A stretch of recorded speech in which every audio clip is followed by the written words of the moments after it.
Welcome everybody to the UNICA Eutopia Train webinar, How to Gain Citizens in Your Research. On the first slides, you will have some basic information on this online webinar. My name is Tobias Reckling. I'm team manager for knowledge exchange at the University of Vienna and also co-coordinator of UNICA working group UNICA and the city, and I will moderate this webinar. During the webinar, altogether 4 international experts will share their experience with one, if not the most important aspect of citizen science projects, relationship with citizens scientists. Successfully engaging citizens in a new project as well as developing a trustful and productive relationship certainly is one of the most rewarding but also challenging aspects of managing citizen science projects. Our speakers today will address this topic by presenting institutional approaches, experience and lesson learned from ongoing and past projects from various disciplines, and as you can see in our agenda, also from different countries. The idea of this webinar was developed by the project Eutopia Train and promoted by the Vrije Universiteit Brussels and the University of Ljubljana, as well as the UNICA Research Working Group. So first of all, many thanks to Eileen and Flor from the Eutopia Train project, as well as to the UNICA office, Laura and Vicky for organizing this webinar. And here is also Luciano. Luciano, you want to say also some welcome? On the name of UNICA. Yes, with pleasure. Thank you, Tobias. It is a great pleasure to be here. I'm Luciano Saso. I'm a vice rector at Sapienza University and president of UNICA. I just will say a few words because I think all of us, we are looking forward to listening to the speakers today in this very exciting topic. The topic of citizen science, I have to say, is very important for UNICA. We already did several events. We are planning others. This event is organized under the umbrella of the UNICA and the city working group. I want to thank very much Tobias Reckling and also Katarzyna Wojnar for coordinating so well this group. But in UNICA, there is a strong interest for this topic also for other working groups like UNICA Research, the EduLab, the PR and Communication, and others. So this is, again, is something we will look again from different points of view. On one side, of course, it's very important, in my view, to engage as much as possible citizens in research. On the other hand, I think the role of universities is also to guarantee that the data that will come out of the research will be high quality. And still, again, the role of universities is very important there. I also want to thank the Eutopia, this important alliance that is partnering with UNICA for this event. UNICA is very active in European university initiatives. At the moment, we have 54 universities in UNICA, and 38 of them are already engaged in the European University Initiative. So it's a pleasure for us to cooperate with Eutopia, but also with the other alliances. We have one UNICA member in 19 different alliances. And so we are planning this year many other events also with other alliances. And also many thanks, of course, to VUB and the University of Ljubljana also for co-organizing this event. And one final thank goes, of course, to all the speakers and the participants in this event, and also, of course, to Vicky Xonka and Laura Colò from the Secretariat. Thank you, and I wish to all of you a very fruitful and very pleasant event. Thanks. Thank you, Luciano. Before I start with the introduction of the first speakers, some organizational issues. Since we have a tight schedule, we will have all presentations in a row, and I will introduce the speakers right before their presentations. For question and the final discussion, we will have approximately 30 minutes after the last presentation. You can, however, already ask questions in the chat. I will try to keep track. And I will present the questions after the last presentation to the speakers. And as you see, the session will be recorded, so please be aware of it. So, if you ask a question, please also provide your name and your institution, so I forgot that. And now let's start with the first 2 presentations from the University of Warwick, or to be more precise, from the Warwick Institute of Engagement. First, the academic director of this institution, Professor Michael Scott, will briefly introduce the Warwick Institute of Engagement and as a pan-university hub, the way they work, the way they generate knowledge and share this to their network. Michael is professor in the Department of Classics and Ancient History at Warwick and an honorary citizen of Delphi, Greece. He is a national teaching fellow and believes passionately in making the ancient world as accessible as possible. He regularly talks in schools around the country, writes articles for national and international newspapers and magazines, participates in BBC radio shows and podcasts, and facilitates engagement with the ancient world via a suite of social media channels. In recognition of his engagement work, and I'm looking forward to the sentence, Michael was delighted to be reincarnated as a Lego classicist figure in 2018. Following his introduction, Professor Sophie Staniszewska, also from Warwick Institute of Engagement, will discuss key elements required for good relationship with citizens. Her presentation will be based on experience with citizen science projects from various disciplines, but I will introduce Sophie after Michael's presentation once more. So Professor Scott, the floor is yours. Thank you. Thank you very much indeed, Tobias, for that kind introduction. I should just share a screen now, and hopefully this will come up for you.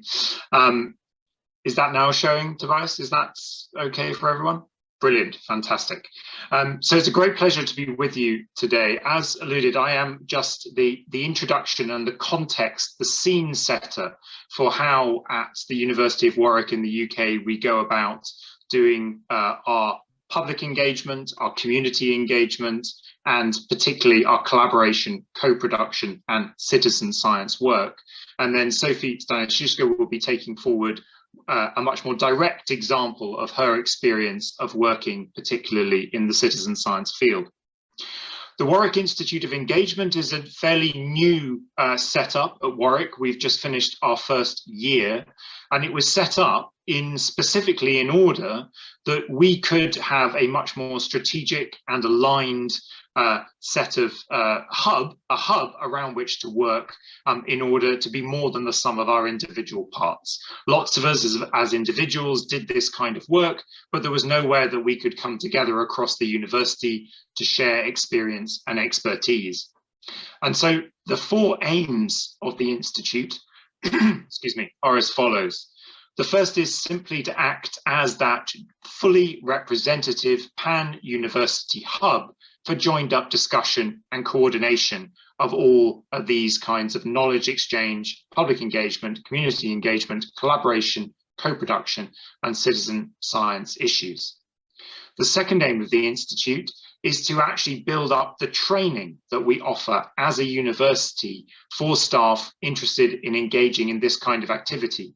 We recognise that this is one of the last things that academics and professional services staff are normally trained to be able to do, and that we need to support our staff and students to be able to do that as well as possible.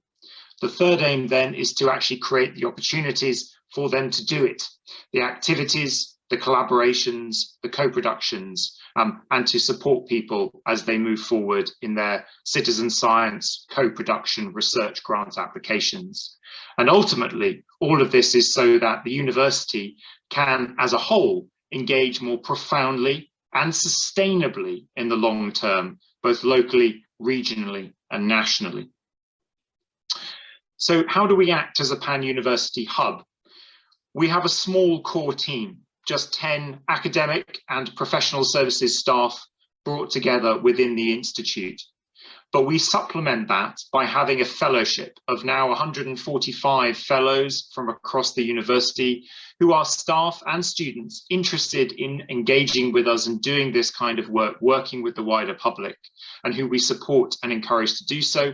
And they come together across a series of 14 different learning circles, each of which is dedicated to a particular aspect of public engagement, collaboration, co-production, and citizen science. And you can get a sense here from the screen of the different elements and aspects of this work that we divide the learning circles up into. We have also, amongst that number, 12 regional fellows. These are people from outside the university who occupy important strategic roles within our particular region in the West Midlands, in the UK, and who are willing to give their time to contribute towards making that relationship with the university more profound, more sustainable, and more useful for the region and for its different communities. We therefore hope to have the voice of our region inbuilt into every kind of plan and strategy that we bring forward. In particular, I just want to point out two things that we do. We run a fund then also to actually support and give money to our staff who want to build new relationships with community partners in order to co-produce research grants or to collaborate on engagement activities. And you can see some of the examples there. And we also simultaneously try to make sure this work is rewarded and recognized across the university, something which, as I'm sure many of you will be familiar with, this kind of work in comparison to normal or straight research or teaching is not necessarily as well recognized and rewarded as part of the natural job of what we are here in a university to do. And so we have tried to address that by creating the Warwick Award for Public and Community Engagement. That is a university-wide award that is presented by our Vice-Chancellor to both student and staff winners each year. And then at the same time, this gives you a flavour of the events that we are running within the Institute, which give an opportunity for staff and students with their co-producers, their collaborators from their community, with those citizen science individuals to actually then speak back out to and with the community. And this particular year is an important one for us in Warwick, because the university is actually in the greater city of Coventry, which is City of Culture this year. And as a result, we have had an extended festival of public engagement events, the so-called Resonate Festival, which you can see some of the statistics there. And kind of what is particularly important for us is those final two statistics, that as a result of the Resonate Festival and our work, people who live in Coventry are feeling more positive about where they live as a place, and actually they feel equally more positive about the impact of the university in this region as well. So to sum up, how do we support and create a university-wide environment that is conducive to good citizen science, co-produced and collaborative research? Through our fellows, and alongside with our new regional fellows, we are able to bring together a vast pool of experience into a particular learning circle, which is chaired by Sophie, who we'll be hearing from next, the Collaboration and Co-Production Learning Circle, which is there to discuss and then deliver strategic recommendations for improving our practice, particularly in this area. That learning circle works with the core Warwick Institute of Engagement team, alongside external independent reviewers, to run our collaboration and co-production fund to financially support these projects and the building of new community relationships. We also then offer, for those who intend to apply for research grants involving co-production and citizen science, a peer review learning circle, again staffed by our fellows, that offers a fine reading of drafts of those research grant applications in order to help improve our grant capture. And then finally, we, through our events program, offer an outlet for that citizen science co-produced research, where we can speak back to and with our wider region about what we have achieved. So that gives you a little bit of scene setting for us and what we do at the Warwick Institute of Engagement. And I'm now very happy to pass back to Tobias to move on to our next speaker, who I think is not actually Sophie, but we're coming to Sophie just afterwards. Thank you very much indeed for your attention. Thank you, Michael. I already have a lot of questions. I think everyone else as well. Actually, on my list, Sophie would be the next speakers, but I will, if I'm wrong, please UNICA correct me. So I will go on and introduce Professor Sophie Staniszewska. She leads the Patient and Public Involvement and Engagement and Experience of Care Research Program at Warwick Medical School. She undertakes studies in exploring the patient and public experience of healthcare, more important than ever right now, and it's developing the concept of patient-based evidence. She's also developing the evidence based of public involvement and engagement in areas such as mathematical economic modeling, genomics, enabling data, and other areas. So it's a great, I think, it's a great choice for the next speakers from a very different discipline. And she will also tell us more about her practical experience at involving citizens in citizen science projects, the paths you can follow, and also the challenges coming with this involvement. Please, Sophie. That's great. Thank you very much for that introduction. I'll hopefully share my slides now. Just checking people can see those. Okay, thank you very much. Thanks, Tobias. So my area of work is within health and social care, and I'm going to just take you through some reflections on what makes for good relationships. Okay, so in the world I work in, we talk about citizen science in the context of patient and public involvement, and I think it's a really important distinction we have in terms of the way that we work, and that is really about research being carried out with or by members of the public rather than to, about or for them. So we're often working with public and patients as partners in our research, so they become part of our research team. And to do this well, relationships are absolutely key to high quality patient and public involvement, but they're often neglected in the research process. So we've done quite a lot of work to better understand what they should look like and how to enhance and improve them. And part of that is really thinking about things like values. Good relationships are based on an understanding of each other's values. Even if you have different values or different views and you, as we say, agree to disagree, really important to understand the values that our patients and our public contributors bring to the process. Now, one of the key concepts that we work with in the UK, and particularly with one of our main health research funders, is the concept of co-production. And for us, this is about sharing of power. So research being jointly owned by people who are part of this and trying to achieve a joint understanding of what's being done. Including all perspectives and skills. So our public contributors bring a whole set of insights about their world views, which we harness and we work with. So we try to make sure the research team includes those who can make an important contribution. And we respect and value that knowledge. It's different from academic knowledge, but it's really important in terms of creating an understanding of a phenomena. Now, reciprocity is really key, and it's about everyone benefiting from that co-production and that collaboration. And sometimes it isn't always an academic benefit, it can be a benefit to a wider community.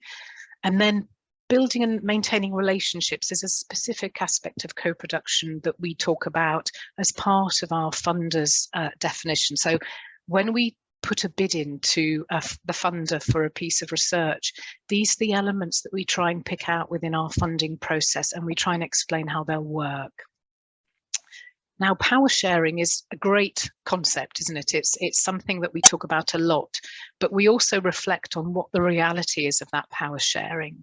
And I think probably we're still working towards creating a clarity about when and where power can be shared in a project and how that looks and how would it work in terms of perhaps methodological clarity for the sorts of things we might do and the ways we involve people, and also a greater understanding of the benefits of power sharing. So what does it actually do to the nature of knowledge we produce? And I think certainly in the UK, we are at the beginning of that journey. We're talking a lot about co-production, but the studies that demonstrate the impact of working in those ways are still starting to come through. So our evidence base perhaps is less strong on the empirical studies, and it's probably more theoretically driven. So I would say that, you know, good relationships are based on some level of power sharing, but projects need to work out what that's going to look like. Reciprocity. Now, this is an interesting area in terms of relationships, because we're moving from a context where only researchers decide what to research to one where we're working jointly with our public contributors, and we are trying to identify areas of importance to them. And I think particularly in health and social care, we have a moral, maybe, and an ethical obligation, because we are being funded by taxpayers' money. So we focus on trying to identify areas of importance to patients and the public. And in the UK, we have the James Lind Alliance, which is a priority setting partnership where clinicians and patients come together and they identify the top 10 priorities in a particular clinical area. So that can then drive the research process. So that form of reciprocity means that both clinicians and patients, I guess, focus the attention of the research process on the areas of importance to both groups. The other thing we're very aware of here is that reciprocity can take other forms. So it can be about supporting community development. It can be about supporting communities in a whole range of different ways that might move beyond the immediate process and what we're interested in as academics, the publications, the grants, but actually wider community benefit, which we're probably less good at, I would say. Now, valuing public citizen knowledge, I think I've already touched a little bit on this, but it's so important that we recognise the different forms of knowledge that citizens and public bring to the process of research. And often we're basing our studies on, it might be a systematic review, but when we bring that systematic review to our public contributors, often they will highlight the gaps and what's missing, what concepts aren't there, but also highlight misinterpretations and misunderstandings, which are easily made sometimes. But active listening, when you're developing that relationship, is a really important part of that process. And I think you can't underestimate the importance that has for the nature of the discussion. And we sometimes talk about deliberative knowledge spaces where different forms of knowledge come together, both from research, but also from the citizen. So this, I guess, affirming the importance of building citizen knowledge is really quite key. And it should extend the evidence base. Our evidence base for practice in health and social care should draw on those different forms of evidence. And again, that's something we are really trying to develop. So that idea of shared knowledge creation through co-production is key. And then time and place. This might seem maybe a luxury, but considering the time you need to build those relationships is something that we think about a lot, and our funder is starting to respond to, because it can't happen quickly. You need time, you need to listen, you need to spend time maybe giving people something nice to eat, having a coffee with them. I know it's difficult with COVID, but ideally relationships are developed over time and research ideas emerge and co-production emerges. And finding the right place to talk is important, where people feel comfortable, and that's not always in a university setting. So thinking about the space and the time you need is going to be really, really key here. And then facilitation. When we're trying to develop active forms of collaboration, we really need high quality facilitation. And by that, I mean the person who runs the meeting or who maybe co-chairs it with a public contributor, because this sets the tone, it sets the feeling in the room, it makes sure people feel included and is sort of honest about the limitations of the process. So this person or persons are absolutely key to a successful meeting with our public contributors. And I would say that occasionally it is good to have somebody who isn't an academic doing that, particularly if you're trying to create that sense of reciprocity and power sharing, unless the academic has those facilitation skills and can make sure that all those forms of knowledge and all those individuals are thought about. So just to finish off, just an example of what we did in one particular study, the MEMV study. So at Warwick, we are what's called the second opinion modelers for our Department of Health. So for example, for COVID, we produce quite a lot of the modelling that helps government make policy decisions. But before COVID hit, we did some work looking at how we involve the public in mathematical and economic modelling. And it's a very hidden area. We did some work where we explored the values that motivate people's involvement. We absolutely valued the sorts of ideas that our public contributors brought, the knowledge they had. The facilitation of this process was really important because at the beginning it was very uncertain where we would end up, and people needed to feel comfortable with that. And the time and the place were carefully considered, so we ended up moving venue to somewhere that the public contributors felt more comfortable with, which was important. And then we worked together, co-producing the ideas behind the framework. So you can see at the bottom there, there's a reference to the paper we produced from this work, which is a framework to guide public involvement. So this is where we try to take our practice and create new knowledge and publish that knowledge so that the next personal project can benefit from that. And just to finish, if people are interested, very happy to send these slides. So this is just some examples of our work and a recent paper that came out last week on co-production as a kind revolution. So I'll finish there. Thank you so much, Sophie. We move on again from Britain. We go to Slovenia. In our next presentation, Lucija Momirski from University of Ljubljana will talk from a very different perspective about specific challenges, lessons learned concerning recruitment and engagement of citizens in a new project, in the start of a project called WeCount. Lucija holds a position of Associate Professor of Urban Design at the University of Ljubljana's Faculty of Architecture. She served as a Vice Dean of Science and Research at the Faculty of Architecture from 2005 to 2007, as well as the Chair of Technology, Computer Design and Urban Management from 2012 to 2018. And has been a visiting professor at the TU Delft, University of Zagreb. Also has been assistant professor at Graz University of Technology, just taught in Italy, Germany, Spain, Liechtenstein, Turkey, Bosnia and Herzegovina. In addition to her teaching, she has received several first prizes and awards in national and international architecture and urban design competitions, led a number of international research and professional projects, published articles, books, chapters in Slovenia and abroad, and edited several publications.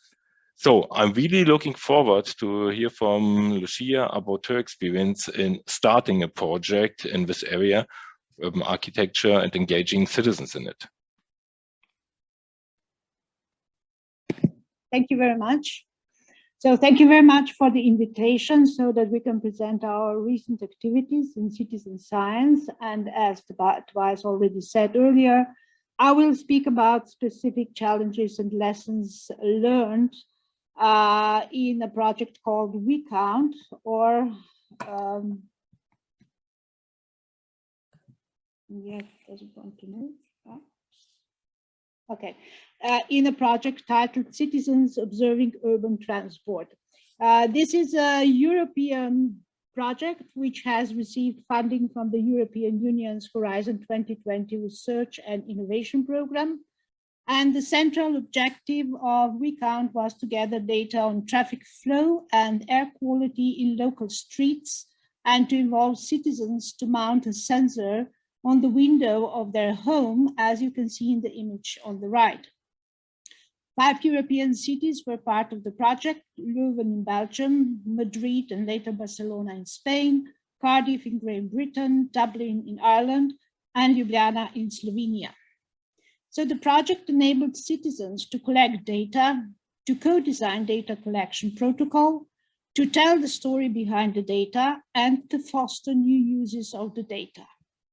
Various approaches were used for engaging citizens. So all partners undertook stakeholder mapping. So they were active in engaging, inviting, motivating stakeholders from civil society, government, education, private sectors, and similar. All partners reached local communities and the general public through newspapers, social media, and similar. All partners tried to identify and engage local community champions and to enable the train-the-trainer approach, and knowledge transfer was enabled through tutorials, guides, and templates, and all partners also followed ethical standards. Several challenges popped up during the project. For example, what works in Leuven and Cardiff does not work in Madrid, Barcelona, and Ljubljana. We realized that in a different cultural context, there should be different approaches to recruit and engage citizens. Also, the ongoing dialogue with the citizens, it's not easy to organize. Therefore, partners had to design site-specific tools to inform and facilitate the management of local champions, as well as on maintaining and sustaining the community over time. Huge COVID-19 measures were a huge challenge for the project, as we had to change the strategy how to proceed with the citizen science project completely. Because face-to-face workshops were no longer possible, we switched entirely to the online workshop model. Also, the distribution of the sensors required an additional effort. The impossibility of organizing public events, workshops, and delivering sensors during these public events forced all partners to organize a distributed delivery infrastructure. Because of COVID restrictions, also citizens' support for installing the sensors proved to be much more difficult. We learned some inspiring lessons throughout the project, as, for example, in Dublin, the children became ambassadors for the WeCount project. They told their parents about it, they told the local communities about it, and they very much contributed to increasing awareness of the project. In general, WeCount was able to attract a younger generation much more than most citizen science projects. In Leuven, the approach was to use the persona method, which has evolved from a method for developing IT systems to its use in many other contexts, like product development, marketing, communication planning, service design, and similar. So the persona method strengthened the focus on the end user, their tasks, their goals, and their motivation. We also learned through citizen science activities that citizens had a wide range of data analysis skills. And for those who were complete beginners, instructions were adapted. Not only lessons learned, but a couple of achievements can be underlined as well. Throughout the project, Madrid team established important relationships with other institutions dedicated to cultural and social innovation and citizens-led projects. In their cooperation, traffic measuring complemented with air quality monitoring with biosensors, which were in this case strawberry plants. The partner deployed 1,000 strawberry plants that acted as air quality monitoring stations through their leaves. This was an opportunity to engage participants that could not host a sensor, and this action had huge impact on community building. A remarkable achievement came from Cardiff, where the majority of the workshops was given to citizen science themselves to present their own data, their own analysis, their own interpretation, and their own local street context. These prove that citizens possess skills to accomplish data analysis. Even more, self-sustaining communities started to emerge using the WeCount tools without any direct guidance from the WeCount project team. So several users also have adapted the sensor at their own initiative for outdoor use. With respect to the potential for policy impact, WeCount partners established a common framework to enable case study leads to draft a local impact story. The goal was to provide evidence of progressive multi-stakeholder dialogue and bottom-up policy making resulting from WeCount activities. This resulted in 5 local impact stories, and I will talk more a little bit later about advancing sustainable mobility in Ljubljana through citizen science activities. The results of the projects are numerous and far-reaching, and we are starting with publications, 2 of which have already appeared. While in Ljubljana, we first produced annotated data sets for all sensors used. Some partners published papers in which they argued that besides technological approaches to carbon emission and air pollution data modeling, more focus should be paid to people, the drivers of vehicles or households burning fossil fuels, and the reasons for doing so. Such citizen-centered approach aims to make groups more aware that people like me create emissions, and equally, people like me can take action to reduce emissions. Well, in Ljubljana case study, an important legacy was to find answers to the questions of how to address citizens in the Slovenian cultural and social context. Significant efforts were made to understand the relevant audience, to address the relevant stakeholders, to engage them at different levels, and these activities have been crucial in building community and engaging key stakeholders. But at a certain point, we had to reverse the order in which stakeholders were identified. So we launched a campaign, Does Your Window Fit? And investigated and assessed suitable locations that could be considered for the installation of the tell-alarm sensor. Once we had selected suitable sites, street sections, we began to search for stakeholders who hold the locations.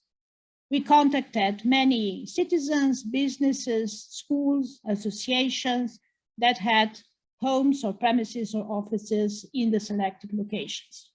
So in our case, in Ljubljana case, individuals were contacted and not communities. And such approach in our case proved to be much more successful and was followed by a number of citizens joining the project, and was followed also by expansion of the network to other Slovenian cities. The citizens were mainly interested in the number of vehicles and trucks driving through the streets and in speed control. So displays with the results of the traffic data titled, Did You Know?, on digital screens were installed in public buses in Ljubljana. We chose this type of presentation because it appeals to different demographic groups and reaches an average of 4.5 million passengers per month on 180 buses in the city of Ljubljana and its surrounding.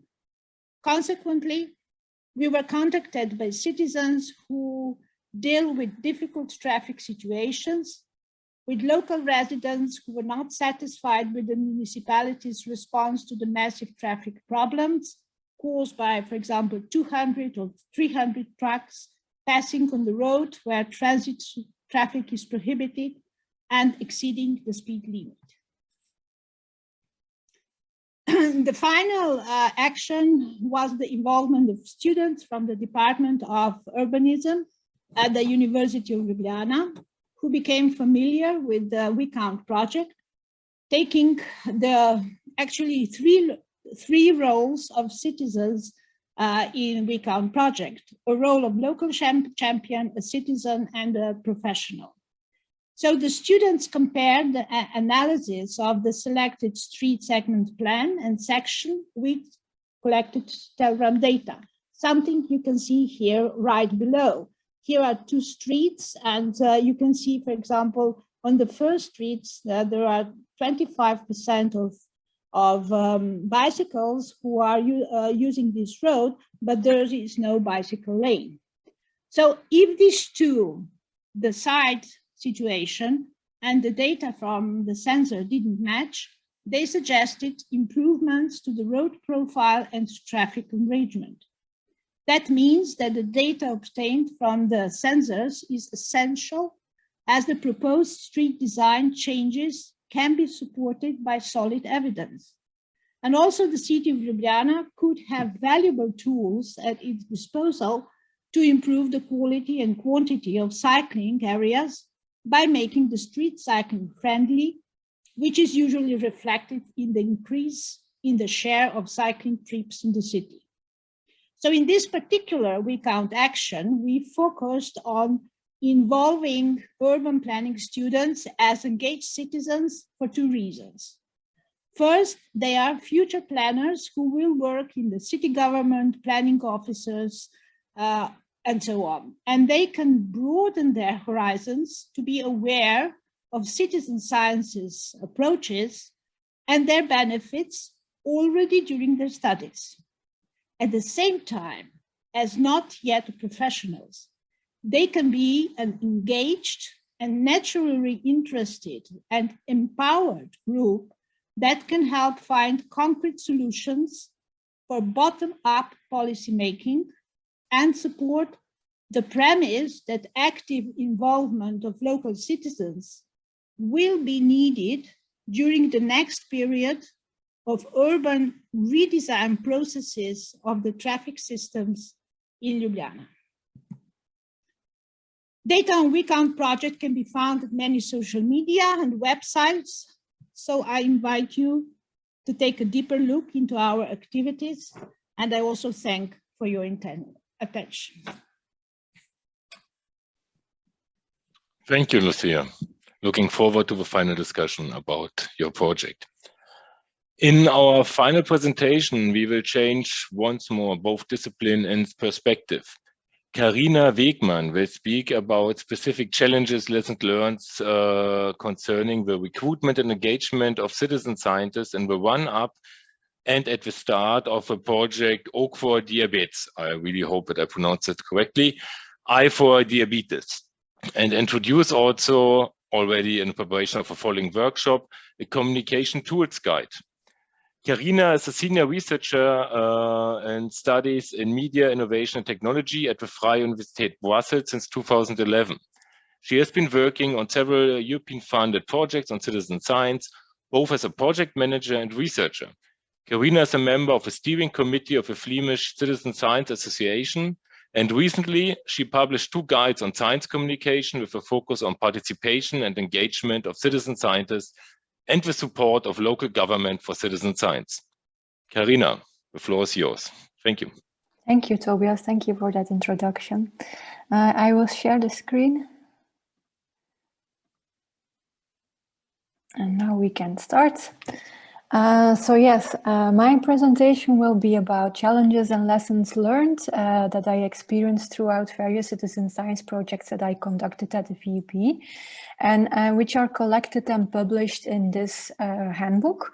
It's a handbook specifically focusing on communication and engagement of citizen scientists.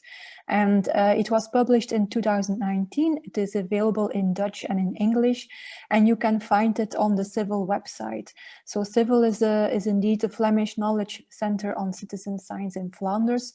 You will also find it in the repository of the EU Citizen Science Project. So during this presentation, I will present a few highlights of this handbook, and later on, after this webinar, we will go more into depth during the workshop. So one of the main highlights or takeaways of this book is that we make a difference in what is a communication plan and what is an engagement strategy and how do you set it up. A communication plan, perhaps you've already have some experience with it, but yeah, just a brief definition. So it's a detailed description of all the communication activities that you are executing during the whole project lifetime, and whereby you try to engage your target audiences. So it's set out on a timeline which activities you will take on, and it can include different tactics and tools. On the other hand, you have an engagement strategy, and that will look more into the motivations of your citizen scientists. Why are they actually taking part in your project? And hereby we look to different types of motivations, the motivations for initial participation and motivations for continued participation. And when you set up this strategy, you want to have a baseline in the beginning at the start of your project. Why are people taking part. And then you are going to monitor it throughout the whole project lifetime to see when there is a dropout, what are potential barriers that you need to take away, and have a good success at the ending of your project. To make this a bit more comprehensible, I made an abstract figure of it. So you have the timeline of your project here, you have the planning phase where you will write a communication plan, then you have the live phase where you conduct all the activities, and then you have the after phase where you do some evaluation or not, although we recommend it strongly. So at the start of your project, you will probably have some launch event where you will launch your website, your data analysis tools. You will send out invitations to recruit participants. And then in that communication plan, you are writing out all the practicalities for that launch event, for instance. What you will also figure out is what other types of communication tools you will use. And I've mentioned some here on the slide. So for instance, if you want to use social media, such as an Instagram account, you are going to decide as a project team how often you are going to publish a post or publish a story, for instance, because you need to have the necessary material, of course, and also the persons available in your team who are occupied with that. You can also choose, for instance, to organize a blog post on your website whereby you publish on a regular basis, for instance, once a month, the results of your project.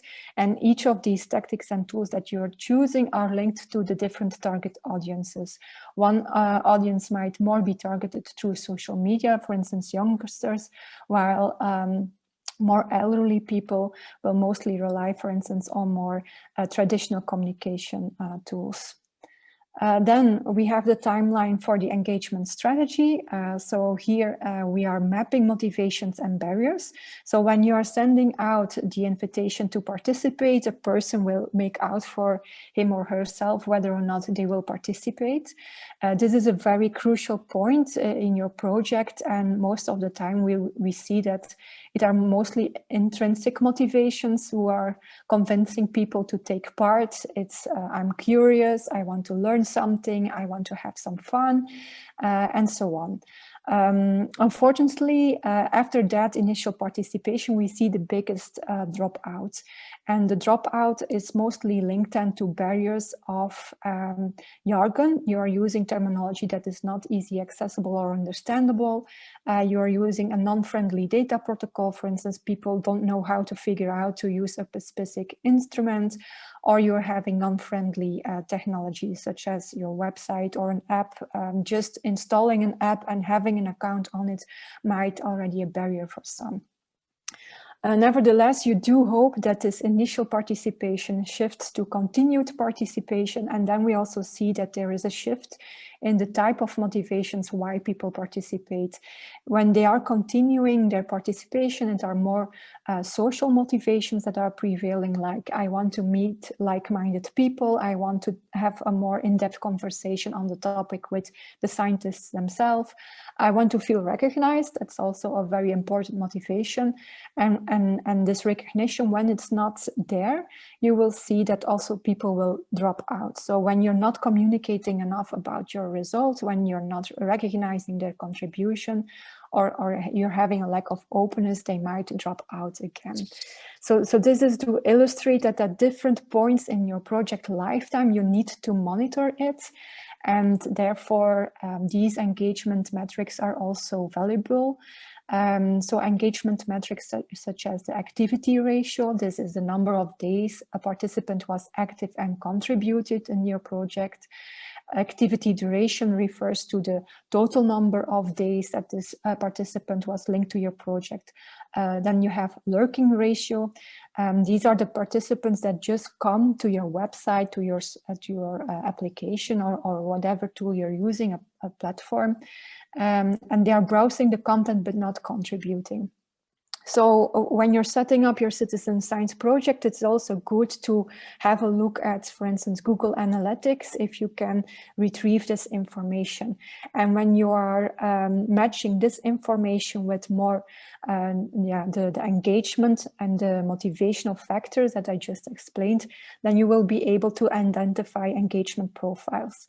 And I've noted down the short reference from Aristedo, who is saying that you always have 3 types of engagement profiles. So you will have hardworking volunteers.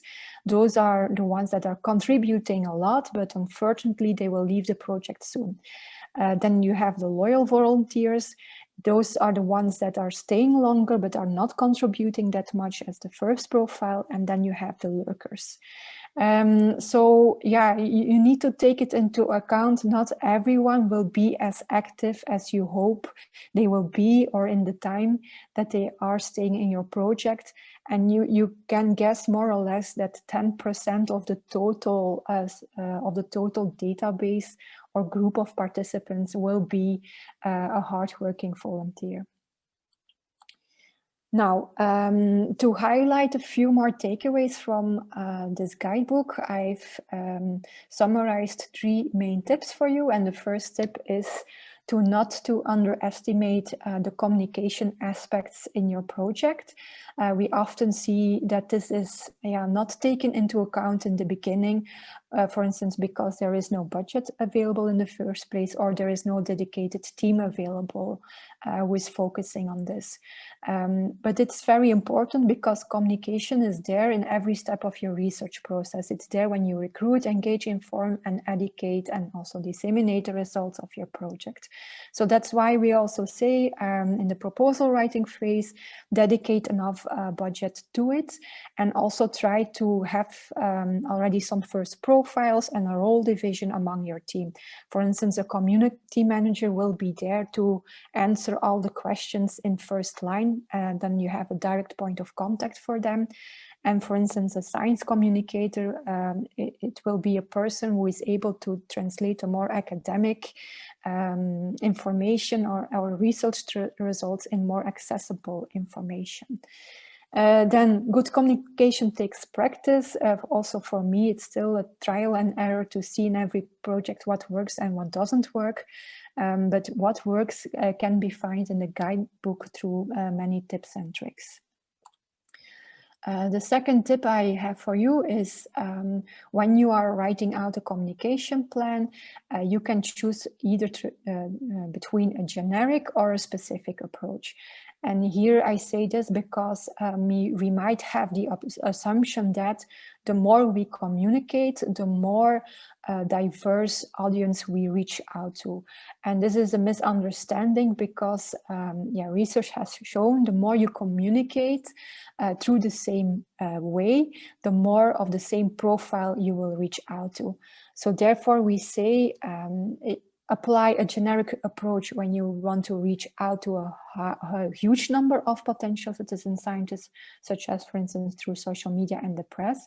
But when you want to focus on specific target groups, and when, for instance, also inclusion is one of your objectives, then we say you need to take on a different strategy. So send out personal invitations, try to establish partnerships, or contact people on member lists. And as such, I also come to the third tip of do not start from scratch. So either when you're setting up a small scale or large scale project, the way to gain the most success out of your project is to look for partnerships and for networks and communities that are already related or are doing activities or work related to the theme of your project. So for instance, in the guidebook, I wrote down an example of an organization who is investigating seashells at the national coastline.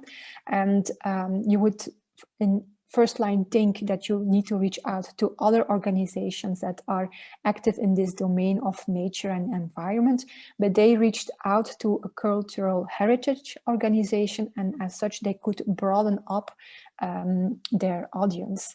So that's why I'm mentioning here in the slide, look beyond borders and try to link up with other existing organizations that might mean a win-win for both parties. How to find these organizations? I would say go out and network, try to go to events and to workshops and exchange contacts, and also see what's already going on in your research team. Because for citizens in first place, it might be confusing, like what we had in Brussels, for instance. Nowadays, there are many projects on air quality, but as a citizen, it might not be clear to which organization you are participating, what the difference is between the different projects, and if there might be a connection between the projects. So reach out to those and try to discuss the win-win, go for a common visual identity if you're open for that, and also communicate it as such that you're forming a network of organizations working on the same topic. I also included this tip, but I will not go into detail about that. I will just highlight it very briefly because we will go more into depth on this in the workshop. So it's about inclusion. You have seen it probably in many European calls that it is a very important requirement to reach out to more diverse audiences, to reach out to audiences with a different socioeconomic background. Because we have seen in the past that the average citizen scientist is white, middle-aged, well-educated and male.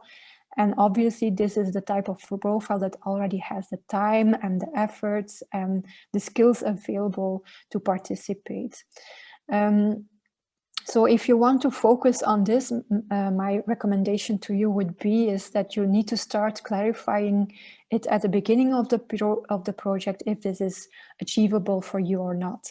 So if your project is only focusing, for instance, on data collection, then inclusion might not be the main issue. But if you are having objectives like I want to do science for the general public, I want to improve knowledge among the population, then yes, of course, you need to be sure that you're reaching out to diverse audiences. So there you need a more specific approach, like I mentioned in the second tip. If not, then generic calls can be sufficient. Okay, to end up, here you see the table of contents of the guidebook, and some final conclusions I can add here is that when you're writing a communication and engagement strategy is to evaluate it on a regular basis, go and check out the dropout rate, the engagement metrics, and when you see that when there is a decline in the interest, it obviously means that you need to catch the eye again and respond to changes.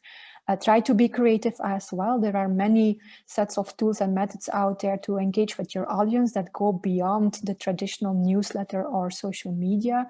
And to get you started, there is in the last chapter of the guidebook also a template available on how to draft a communication plan. So I'm ending here the presentation, and Tobias, I think it's time now for the Q&A to start. Thank you, Carina. Very inspiring. Yeah, we have not much time, but maybe like 12-30 minutes left for a brief Q&A session. So I will go through some comments and questions we already received. I mean, first from John from Uganda, who rather highlighted an aspect, a challenge to citizen science projects, a geographical challenge. If you work on a citizen science project that requires citizens to move to very remote areas, this obviously requires a lot of funding, which is not easily accessible or available. I guess that's a challenge. I mean, that's a specific strong challenge if it comes to citizens moving around and providing the researchers with very valuable research results. But I guess the lack of funding also applies to practically all of citizen science projects. And as we heard today, also the commitment you have to do for communicating with citizens, also it's a problem when it comes to funding. Then we have a question to Lucia from Dorothea Varga from Brussels. I'm just reading the question, Lucia. You can also look it up in the chat. We're also working on Horizon 2020 project, developing engagement strategies to different pilot cities. There are specific challenges in each location, of course, but one of our main objectives is to develop an engagement toolkit that is transparent, replicable, and scalable to our future project. This is a big challenge. Do you have advice on how to approach this task, or what is your experience? Lucia, please. Okay, thank you. Well, yeah, this was exactly the starting point in WeCount. And this is exactly what we found out, that we cannot follow the same procedure, the same path. Yeah, what worked, the engagement process that worked in Leuven or in Cardiff didn't work in Barcelona, Madrid, and Ljubljana. So we had to decompose the approach and to change it completely. So I don't think there is a tool who would actually address any citizen in different countries or in different social contexts. So what you mean, if I may specify, you really need to rely on your local networks and try to use them and approach citizens in your local area as it fits best, right? Yeah, you know, every city has a different history, has a different, I would say, different relations, how the people build up communities and things like that. So this is influencing how you build the community. So you cannot, I mean, in Cardiff, they had too many people who applied. And we were actually, or in Madrid, Barcelona, they were fighting for each citizen. So that's the difference. Thank you. And I have another question for you. From Nicolas Gonzalez. Do you centralize the gathered data? Do you provide a smartphone app to collect the data from the sensor and send it to a local university for further analysis? Yeah. No, the TailRAM sensors, this was actually a platform which was constructed before we started with the project. So we actually started with something that was already done, and we just sort of joined forces. So all the data from the sensors go directly to the TailRAM platform. And there it's an open source platform, and there everyone can see the results. So I can, if someone is interested, I can give in the chat the website of the TailRAM sensors. Yeah, that would be great. Thank you. And Sarah, also from Brussels, commented on Carina's presentation. When Carina referred to funding for communication and funding for people to do the communication, isn't the problem to get funding for this in the first place? Sarah says she has the feeling that many funders do not allow it. And Sophie already replied to it in a way, but maybe Carina, what's your opinion on it? I mean, one thing is to see the need. It's the same thing as basically John commented at the beginning. If we see the need, doesn't necessarily mean that we have a solution for it. Okay, I think it might depend on the funding agency to who you apply, but for now I did not experience any trouble so far. I've always labeled it as science communication in the project, or it could go underneath the label of general project communication, and it has always been positively evaluated. And from what I see also here in the text, is that also the evaluators assess it, how good your plans are for involvement. So yes, inclusion plays more and more an important role in your project, and funding panels or evaluators, I hope they see it over time, if you've experienced it in another way, that communication is important and should be there. It might be a difference between applied research agencies or more fundamental agencies like FWO might, for instance, FWO might, for instance, be more difficult to have a clear budget on it, but for the more applied research, it should not be an issue, I think. Thank you. If there are right now not any more questions to the participants, I will ask some, starting with Michael. I was really impressed by your institution, the Warwick Center of Public Engagement, and we're asking you, what about actually the resources for the researchers? Are there any incentives to get researchers actively involved in participating in this in your institution? Is there a teaching buyout or anything in this direction? Thank you, Tobias. Well, we try to offer a multitude of different levers. So in terms of the fellows of our institute, the fellows are actually giving their time freely on top of their other responsibilities. But what we then try to ensure is that, of course, if any of these projects lead to research grant applications, then that is supported in a number of different ways through both funding and time and expertise. And then, of course, when the research project is successful, then they are fully supported and bought out with their time going forward. I think what Sophie was alluding to is that this is becoming a much, much bigger and more important area, collaboration, co-production, citizen science within the UK, and we're feeling our way towards it. And I think in the UK, we also have a much bigger emphasis perhaps on the importance of diverse audiences and diverse publics being involved in that collaboration. And that also links to the fact that while we've been talking a number of times about citizen science, and the examples today have been particularly in the area of science projects and urban development projects, we at Warwick are also very, very keen to see this approach, this collaboration, co-production, citizen science approach apply equally to projects in the arts and culture, to deliver through poetry, philosophy, cultural heritage, sense of history and identity within particular regions. And so we are trying to ensure that what has been learnt over in the area of much more kind of science-orientated projects can equally be applied to culture and arts and heritage as well. Thank you, Michael. And we have some more questions. First from Philippe, also from Brussels. What kind of incentives have you used in citizen science project to stimulate engagement?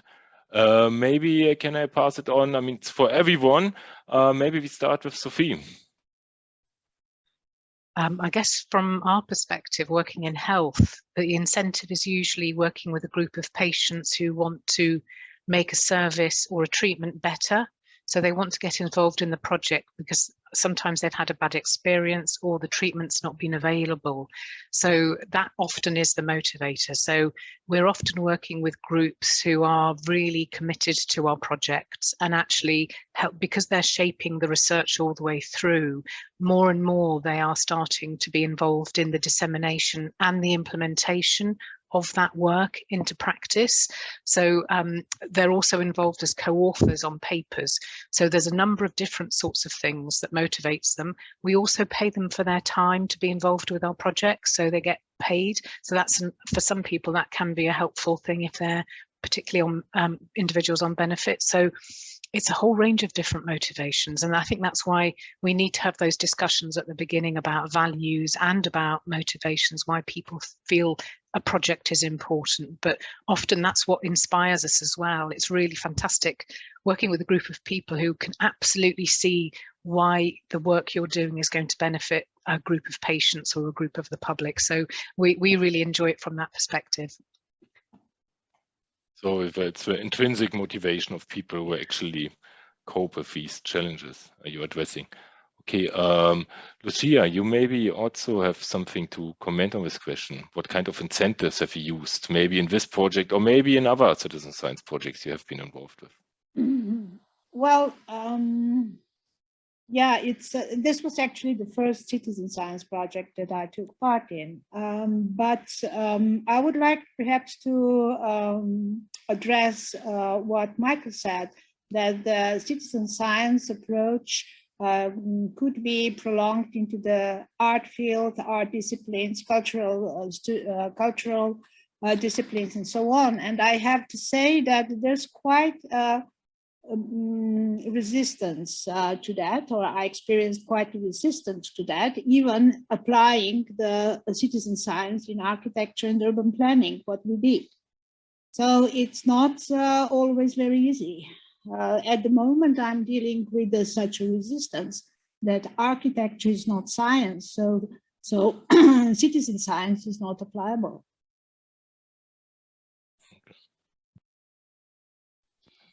If I may, Tobias, just very briefly to come back to that, I think this is very interesting, and I think a little bit it alludes to here in the UK, we don't actually regularly use the term citizen science, and in fact we have stayed with the wider term of co-production. And I think this has allowed us perhaps to keep a step back from necessarily there being this idea that this is an approach for some subjects, but not for others. And so I think I completely understand and appreciate where you are coming from. I think the other motivation for us here, particularly at the University of Warwick, which has proved very useful, is the fact that Coventry has been City of Culture in the past year. And as a result, there has been a huge emphasis on the two main universities in the area to contribute, particularly in that area of culture, heritage, sense of history and identity. And as a result, a willingness perhaps to get involved in those areas that might not have been otherwise. I fully understand the notion of co-production, especially when it comes to projects run maybe by NGOs or other actors who are not actually universities. Yeah, fully agree with you on that. Maybe one last question before we come to closing this the session. By Aurita from University of Luxembourg. For all of you, do you ever have any experience that you consider to ask citizens on a sensitive issue? Do you decide to ask the issue, or do you decide just to drop a question at all? How did you develop a questionnaire to those issues?